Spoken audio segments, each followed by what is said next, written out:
इन सारी चीज़ों को ऑलरेडी हमने आपको बता रखा है, लेकिन एक बार रिवीजन के लिए हम इसे बता रहे हैं दोबारा। देखिए, उत्तर प्रदेश की लंबाई कितनी है? 650 किलोमीटर, और चौड़ाई कितनी है? 240 किलोमीटर। उत्तर प्रदेश का क्षेत्रफल कितना है? 240 928 है।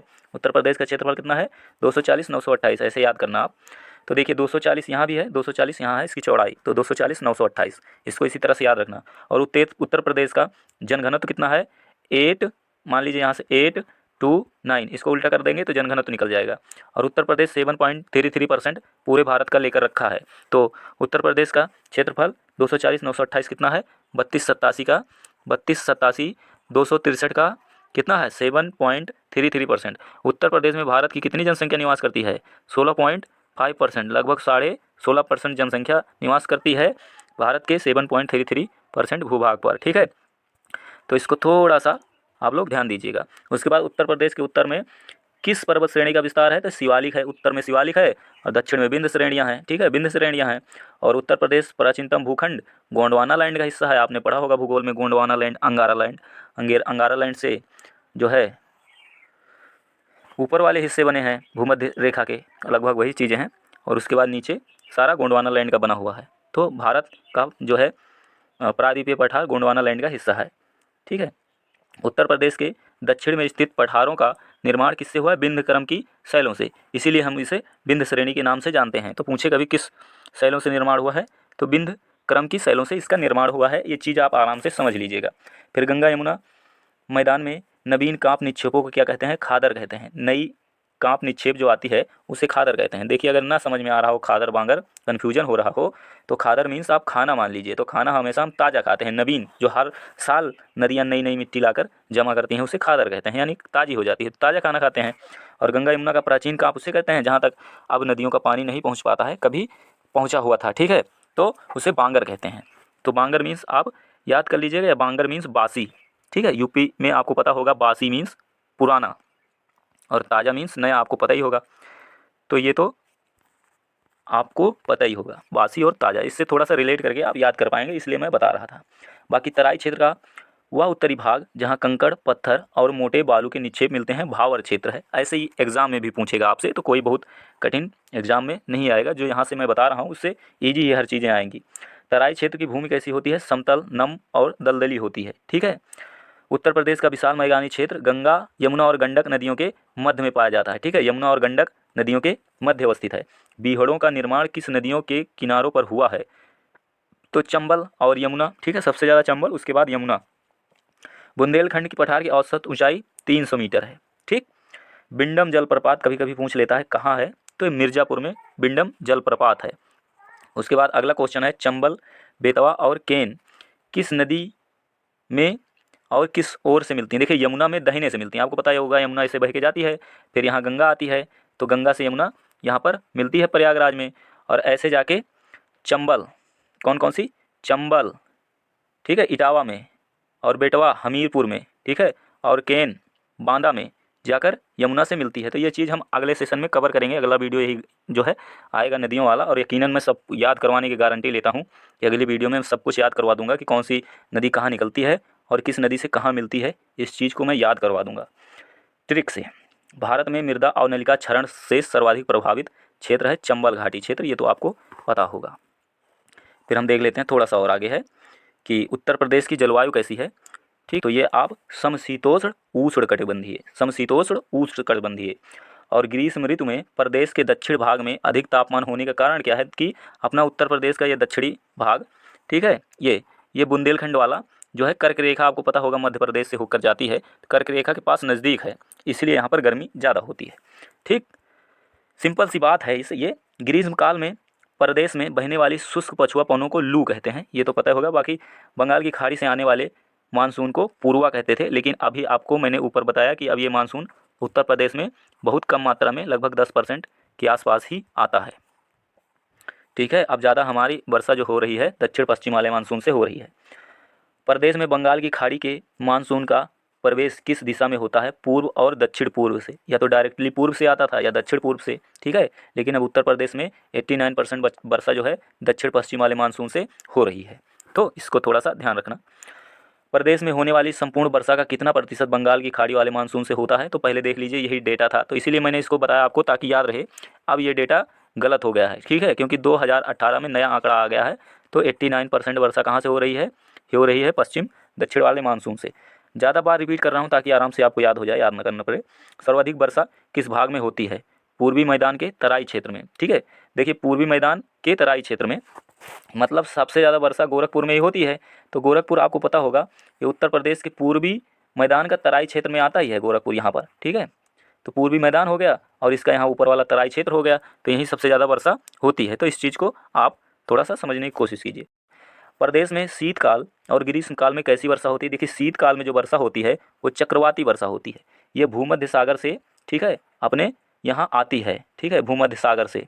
आप जो पढ़ते हैं भूमध्य सागरीय जलवायु, तो वहाँ से चक्रवाती वर्षा जो होती है शीतकाल में होती है। बाकी गर्मी में ग्रीष्म काल में जो होती है संवहनीय वर्षा होती है, ठीक है। ग्रीष्म काल में कैसी वर्षा होती है? संवहनीय वर्षा होती है। ऐसे जनरली कभी पूछा जा सकता है। और कुछ क्वेश्चन है, आइए देख लेते हैं इसको प्रीवियस ईयर के।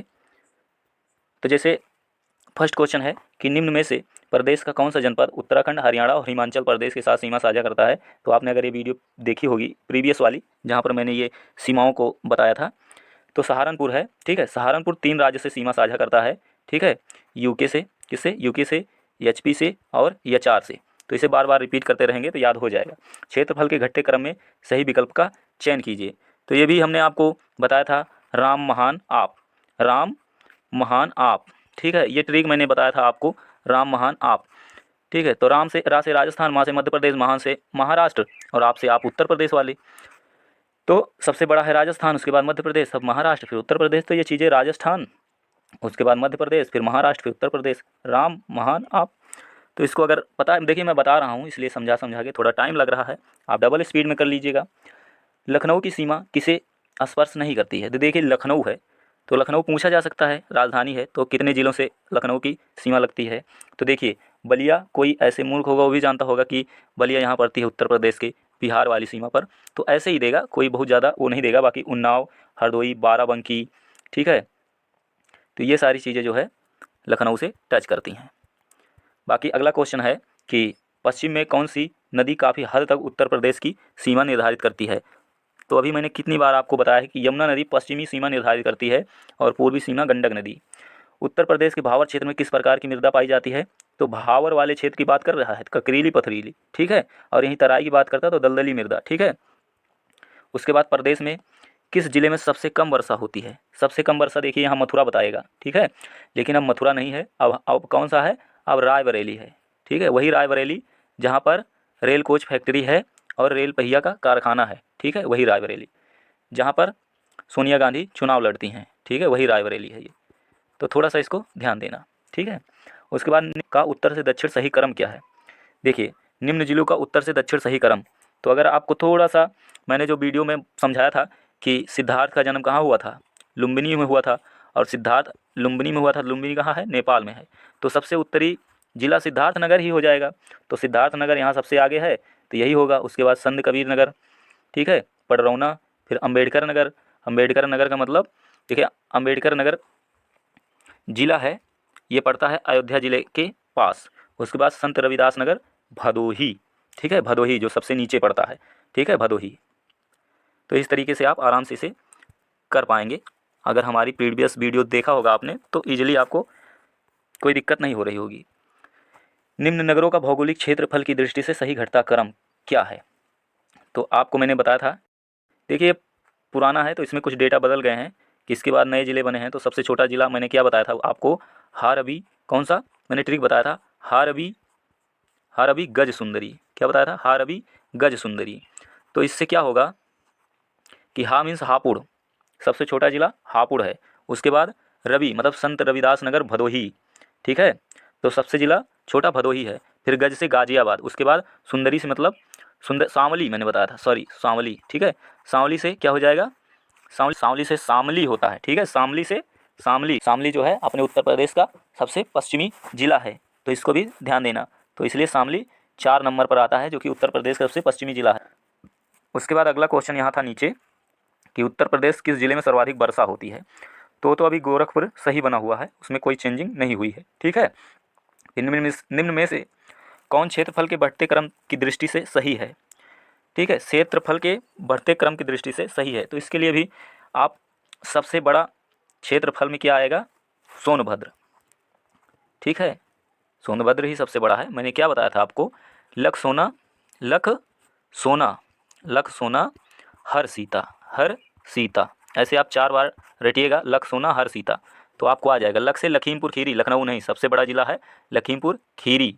ठीक है, उसके बाद सोना मीन्स सोनभद्र। ठीक है, सोनभद्र। उसके बाद हर से क्या हो जाएगा? हर से हरदोई, हर से हरदोई। उसके बाद सीता से सीतापुर। तो इसमें सोनभद्र ही यहाँ सबसे बड़ा है, लखीमपुर खीरी नहीं तो सोनभद्र है। तो सोनभद्र, फिर मिर्ज़ापुर, फिर गौतम बुद्ध नगर, फिर बाराबंकी। ठीक है, इसमें जिस तरीके से दिया गया है उस आधार पर यही होगा, अन्यथा लखनऊ नहीं, लखीमपुर खीरी सबसे बड़ा है, उसके बाद सोनभद्र है, उसके बाद फिर हरदोई है, फिर सीतापुर है। तो इसको अगर आप प्रीवियस वीडियो देखे होंगे तो आराम से रिकॉल कर पा रहे होंगे।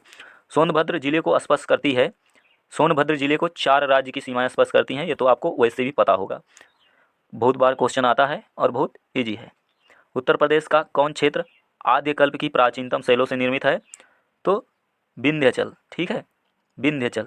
ठीक है, आद्यकल्प या बुंदेलखंड, कौन सा क्षेत्र पूछ रहा है ना, क्षेत्र, तो यहाँ पर बुंदेलखंड ही होगा। ठीक है, सबसे प्राचीन शैलों से निर्मित या विंध्याचल। देखते हैं इसका राइट आंसर क्या होगा। 12 का, शिवालिक तो होगा नहीं, शिवालिक सबसे बाद में बना है। देखिए 12 का ए बता रहा है, तो बुंदेलखंड ही सही है। ठीक है, देखिए उसमें कन्फ्यूजन हो सकता है आपको भी, क्योंकि बुंदेलखंड और विंध्याचल, विंध्याचल के भाग ही बुंदेलखंड है, लेकिन यहाँ बुंदेलखंड को सबसे प्राचीनतम माना जा रहा है। देखिए ये एग्जाम में पूछा गया है, निम्न में से किससे उत्तर प्रदेश की सीमा नहीं लगती है? तो उत्तर प्रदेश की सीमा राजस्थान, पंजाब से नहीं लगती है। ठीक है, राजस्थान, हरियाणा, एचपी से भी लगती है, हिमाचल प्रदेश से, लेकिन पंजाब से नहीं लगती है। ठीक है, ये तो आप इजीली कर पाएंगे। उत्तर प्रदेश में सर्वाधिक वर्षा का क्षेत्र क्या है? पूर्वी गंगा मैदान या तराई क्षेत्र। तराई क्षेत्र में सबसे ज़्यादा वर्षा होती है, उसके बाद पूर्वी गंगा मैदान में। ठीक है, इसके बाद पूर्वी गंगा मैदान में होती है सबसे ज़्यादा तराई क्षेत्र में। फिर इसमें निम्न में से सर्वाधिक क्षेत्रफल वाला जिला कौन सा है? तो देखो अभी यहाँ पर लखीमपुर खीरी। क्षेत्रफल की दृष्टि से उत्तर प्रदेश का भारत के राज्यों में स्थान कौन सा है? तो चतुर्थ है, वो तो आपको राम महानाप पता होगा। निम्न में से किस जिले को अंतर्राष्ट्रीय सीमा स्पर्श करती है? ठीक है, श्रावस्ती तो है, बलरामपुर है, नहीं करती है, एक बात कर रहा है, पीलीभीत भी है, तो बस्ती से सीमा नहीं स्पर्श करता है। निम्न जिलों में क्षेत्रफल में सबसे छोटा कौन सा है? तो निम्न जिलों में क्षेत्रफल में सबसे छोटा उस समय यहाँ पर 18 नंबर में ए है, वाराणसी। ठीक है, सबसे छोटा वाराणसी है यहाँ। तो ऐसे कभी बीच से आ जाता है, यूपी मुख्य परीक्षा था, किसी मेंस एग्जाम में ये क्वेश्चन आया हुआ था। ठीक है, तो वीडियो यहीं पर समाप्त करते हैं, मिलते हैं नेक्स्ट सेशन में। अगला सेशन होगा गंगा और यमुना का मैदान, मतलब जो नदियाँ हैं गंगा यमुना की, साथ में जो भी सहायक नदियाँ हैं, मतलब नदियों से हम जो भी चीज़ें क्वेश्चन पूछे जाते हैं उन्हें डिस्कस करेंगे। ठीक है, तो अगर आपने चैनल को सब्सक्राइब नहीं किया है तो सब्सक्राइब करके थोड़ा सा सपोर्ट देना। बाकी वीडियो अच्छी लगेगी तो लाइक ज़रूर कीजिएगा। मिलते हैं नेक्स्ट वीडियो में, धन्यवाद।